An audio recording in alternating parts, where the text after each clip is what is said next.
más de 2 metros de altura y un coeficiente intelectual de 145, Edmund Kemper pudo ser un gran basquetbolista, o quizás un científico de renombre, pero el odio visceral que sentía contra su madre lo llevó a ser el asesino en serie más famoso e infructuosamente buscado de los Estados Unidos en la década de los 70. Se lo llamaba el asesino de las colegialas.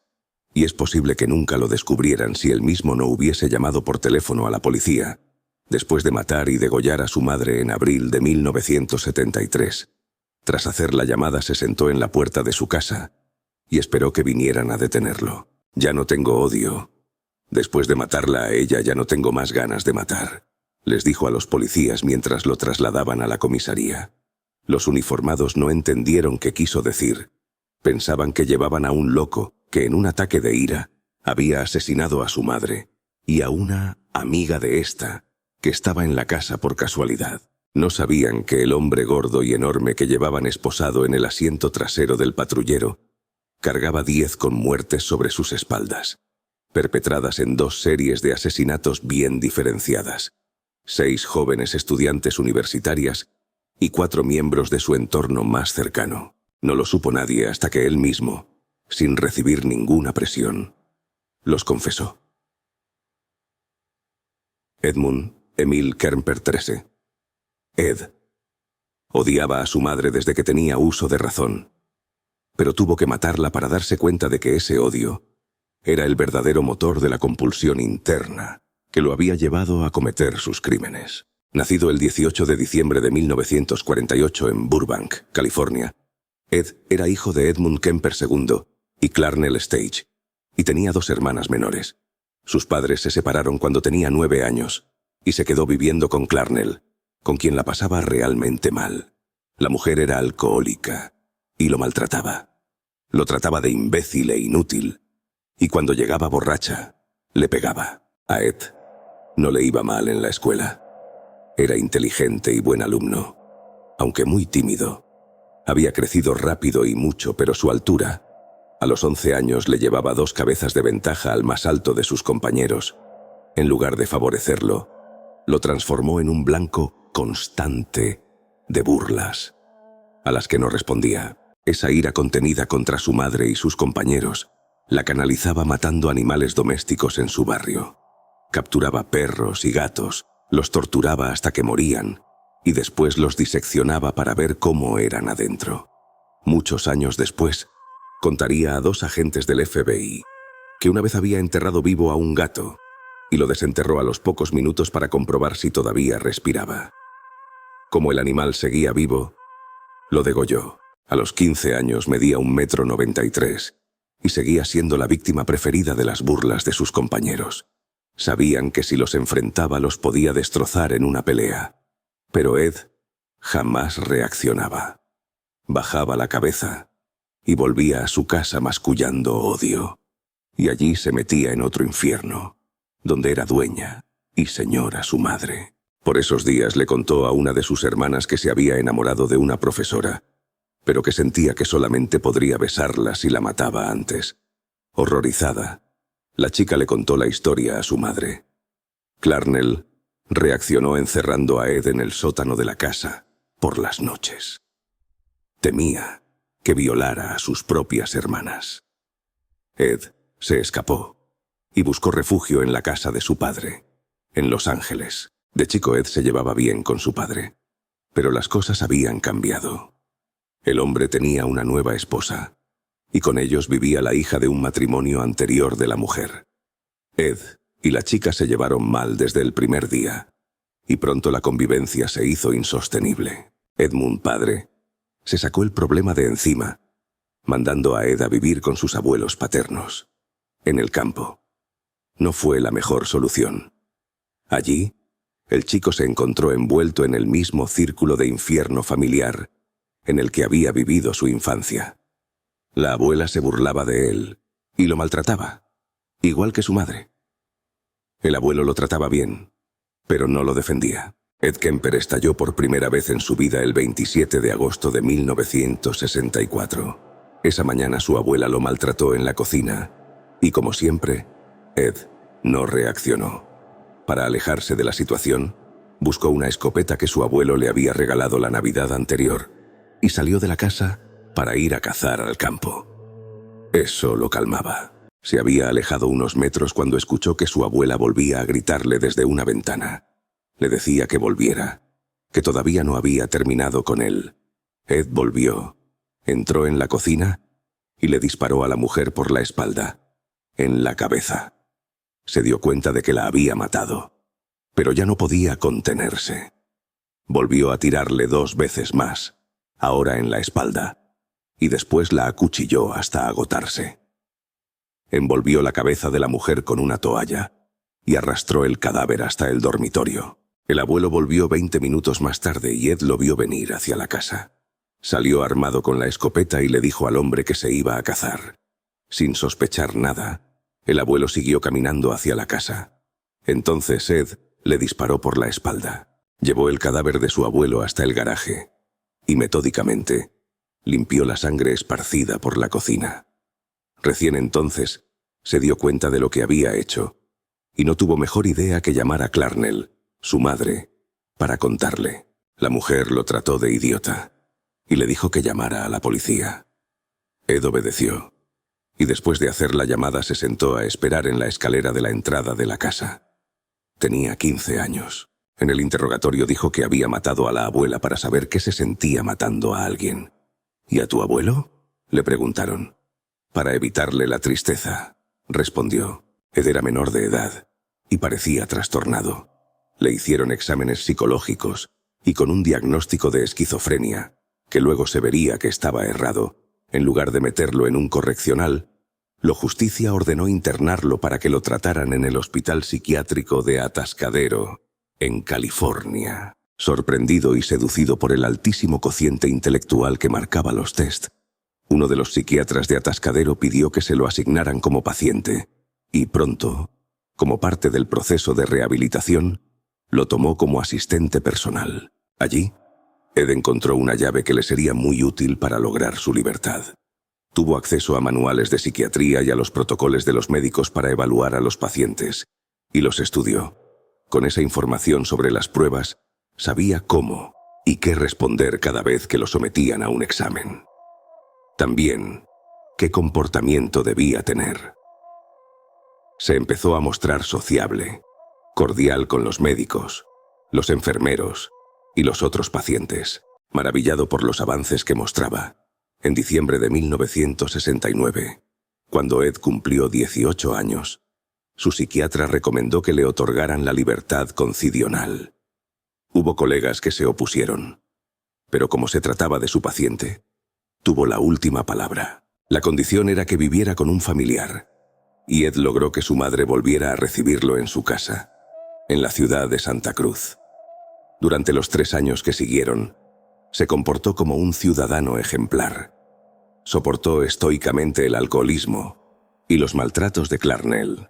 Trabajó y hasta participó en actividades solidarias. En diciembre de 1972, al cumplir 21 años y lograr la mayoría de edad, sus antecedentes criminales fueron borrados de los registros. Pero Ed Kemper ya había vuelto a empezar, aunque nadie lo sabía. Con el fruto de su trabajo, Ed se había comprado un auto y solía llevar a su madre a su empleo en la Universidad de Stanford, California. Eso lo había hecho acreedor de un pase para entrar al campus y un autoadhesivo para pegar en el vehículo. Por esa razón, las estudiantes que hacían dedo confiaban en él cuando se ofrecía a llevarlas. No imaginaban que el conductor era un asesino, ni que había instalado un cierre automático a las puertas del auto, para que no pudieran escapar. El primero de los crímenes lo cometió el 7 de mayo de 1972. Ese día le hicieron dedo, y con eso firmaron sus sentencias de muerte. Mary Ann Pesce y Anita Luchesa, 2 estudiantes de 18 años, aterrorizadas, sin poder reaccionar.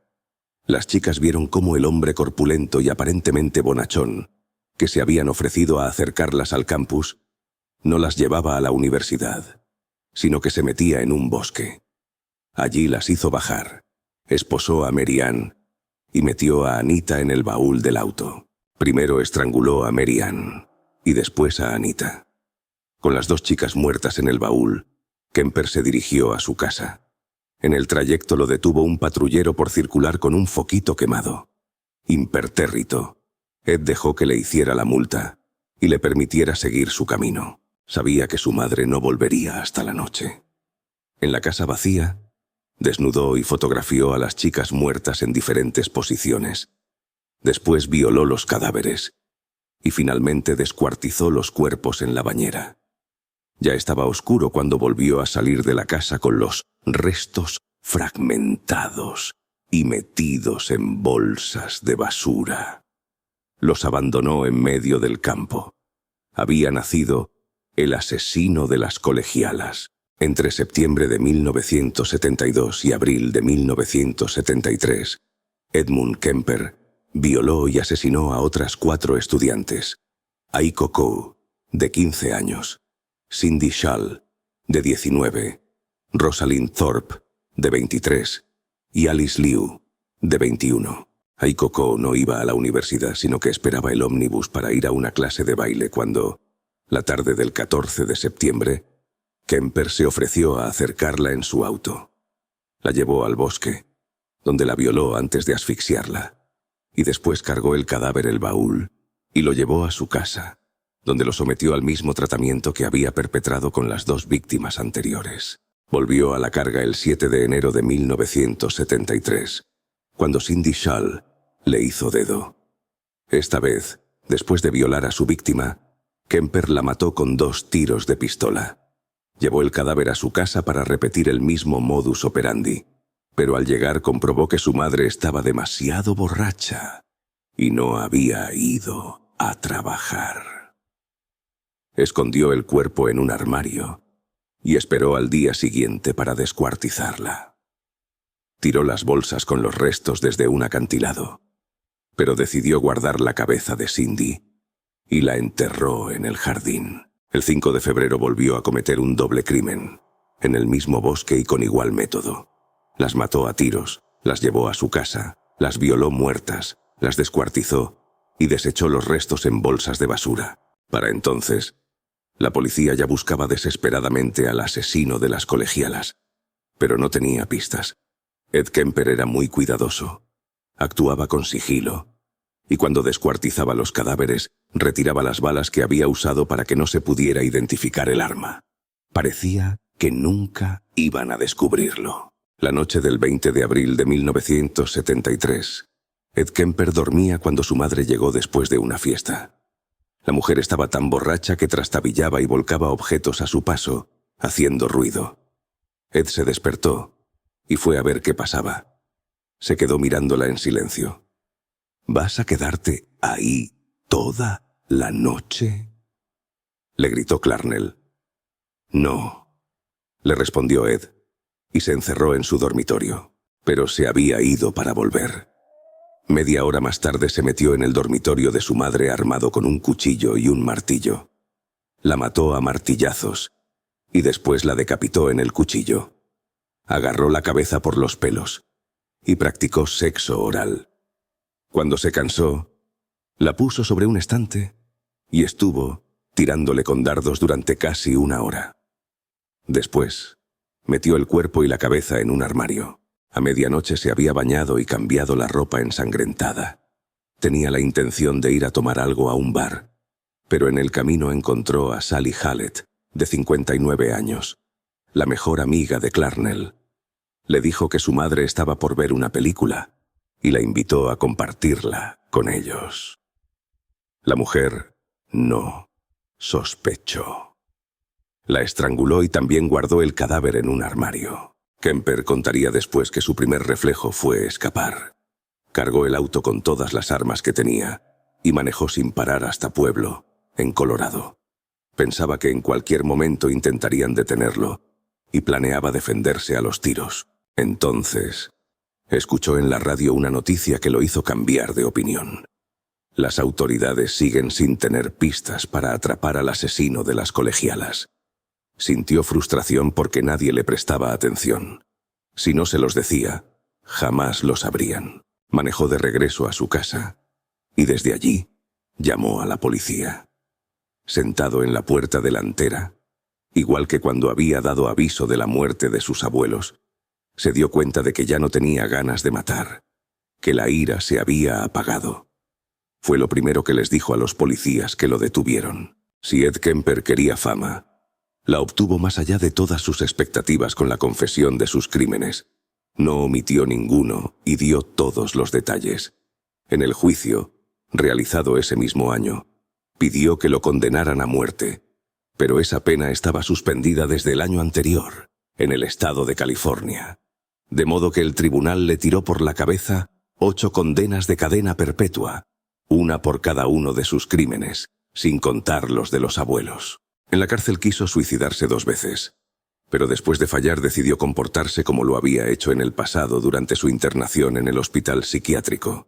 Esta vez no sedujo a un psiquiatra sino a los perfiladores del FBI, que comenzaron a consultarlo para que los ayudara a resolver casos de asesinos en serie.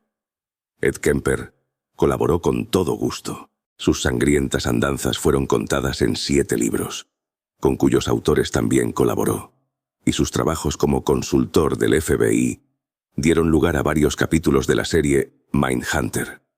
Al editar este vídeo, Edmund Kemper está a punto de cumplir 75 años y lleva 50 detrás de las rejas en la cárcel estatal de Vacaville, California.